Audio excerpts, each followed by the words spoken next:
Bonjour à tous, aujourd'hui je vais vous parler de Sydney.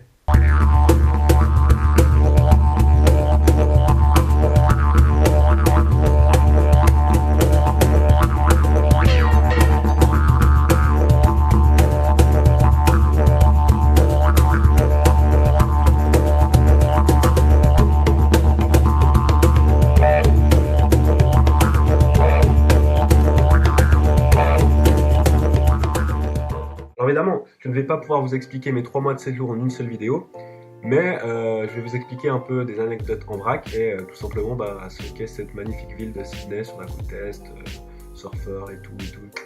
Tom, tu sais. Sydney a une super bonne réputation.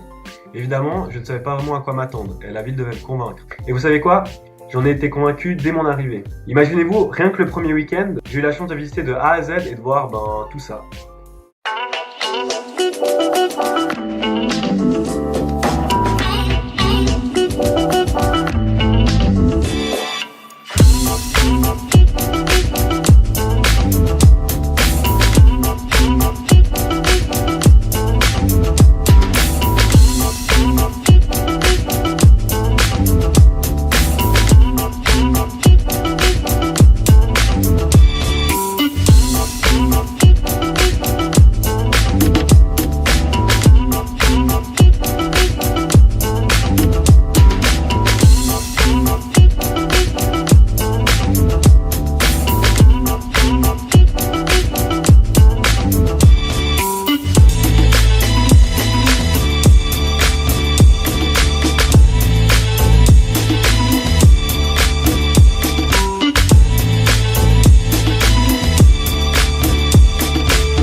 Est-ce que vous comprenez désormais pourquoi j'ai été convaincu dès mon arrivée?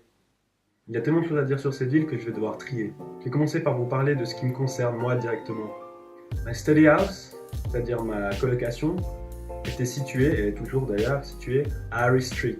Alors oui, à chaque fois qu'il y a un nom de lieu, je vais le dire en anglais qui sont un peu plus classe, un peu plus correct, disons.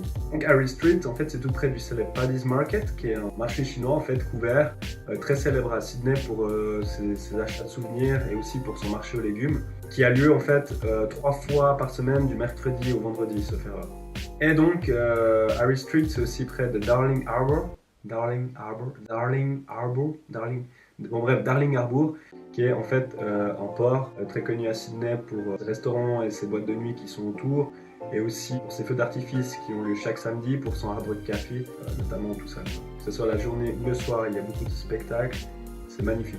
D'ailleurs, je passais à ces endroits chaque jour ouvrable pour me rendre à mon école qui était située vers Liverpool Street. Je me souviens plus du nom exact de la rue, mais en gros, ça se situait sous Victoria Building, qui est en fait un bâtiment emblématique de Sydney parce que déjà il est ancien, et deux parce que c'est un peu le Galeries Lafayette australien en fait. Donc il n'y a que des magasins de luxe à l'intérieur. Et ça se situe aussi tout près de Westfield Mall, qui est un mall très connu en dessous de la Sydney Tower, donc carrément collé à la Sydney Tower, et donc qui touche la rue principale où il y a tous les magasins, donc un peu l'équivalent d'Oxford Circus à Londres pour ceux qui connaissent. Donc voilà, c'est tout ce que j'avais à dire pour l'endroit où j'étais situé. J'étais aussi situé très près de la gare principale, mais bon bref, ça c'est des petits détails, c'était juste pour vous montrer aussi les lieux d'intérêt qui étaient autour de mon école. Donc je vais profiter de ce vlog pour vous parler encore de 2 autres lieux, et après tout le reste je les évoquerai durant les autres vlogs qui ont été faits à Sydney. Ces 2 lieux, je les avais visités une semaine après mon arrivée. Il s'agit du quartier ancien de The Rocks, et donc c'est un quartier très connu parce que justement c'est la ville originelle en fait de Sydney, donc c'est à partir de... Ouais bon c'est bon, on a compris. Je crois bien qu'on allait s'endormir. Je vous épargne la situation historique et conceptuelle du quartier et vous montre plutôt les images. Go! The Rocks est le plus vieux quartier de Sydney. C'est le lieu où la ville fut officiellement fondée par le capitaine Arthur Phillip en 1788. The Rocks est maintenant un quartier touristique connu pour son marché ouvert toutes les fins de semaine ainsi que pour ses pubs et magasins de souvenirs.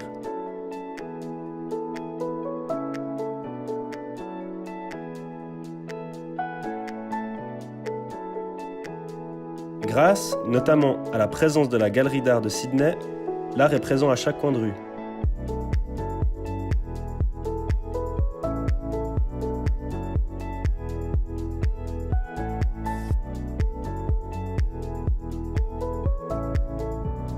J'ai vraiment beaucoup aimé cet endroit très british, plein de vieux bâtiments et de petites ruelles. De plus, le quartier est directement relié au pont de Sydney, et donc donne accès à l'autre côté de la rive où il est notamment possible de visiter le célèbre Luna Park.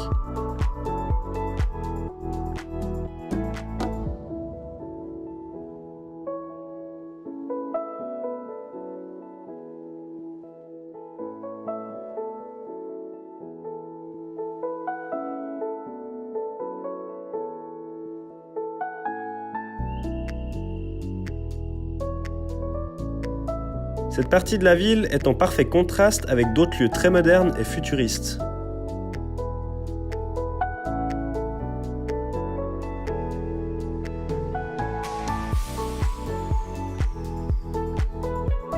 Mais finalement, le meilleur souvenir que j'ai de The Rocks est sans conteste le Nouvel An 2017. Je vous laisse donc admirer la vidéo que j'avais postée sur mon compte Instagram.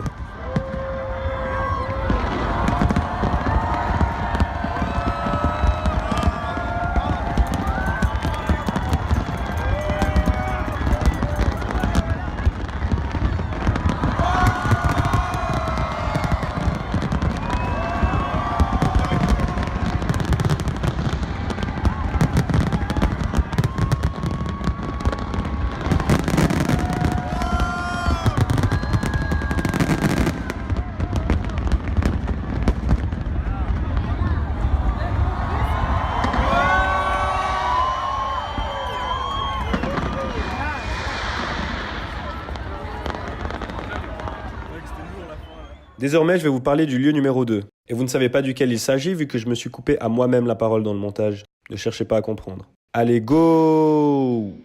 Bon, en voyant cette image, j'imagine que vous avez compris de quoi il était question. Cet endroit est aussi un incontournable de la ville car il permet d'y voir des kangourous en liberté. Le nom de ce lieu est Morissette Park. Il faut néanmoins prendre le train pour y aller et compter 4 heures aller-retour, si mes souvenirs sont bons. J'y suis allé avec mon pote italo-suisse Marcello et mon pote colombien Sébastien Pérez. Nous étions les premiers sur place et étions donc seuls. Les kangourous, sachant que les touristes leur donnent à manger, nous attendaient et étaient affamés. Très affamés.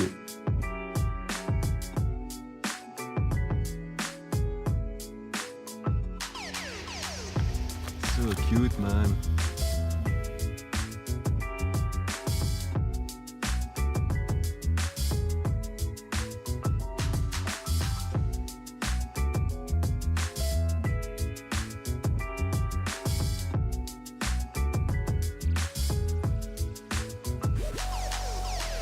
Il nous a fallu près de 2 heures pour réussir des selfies totalement parfaits.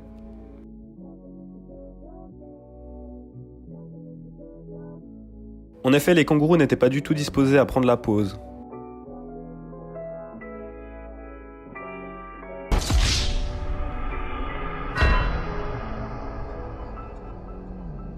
Et certains kangourous étaient tellement balèzes que nous avions un peu peur de les approcher.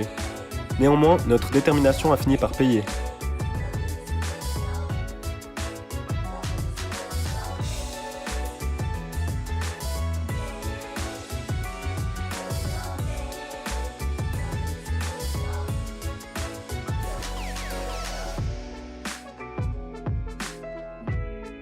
J'ai adoré cette première rencontre avec les kangourous qui sont des animaux attachants et drôles. Je place donc cette journée dans mon top 15 de voyage.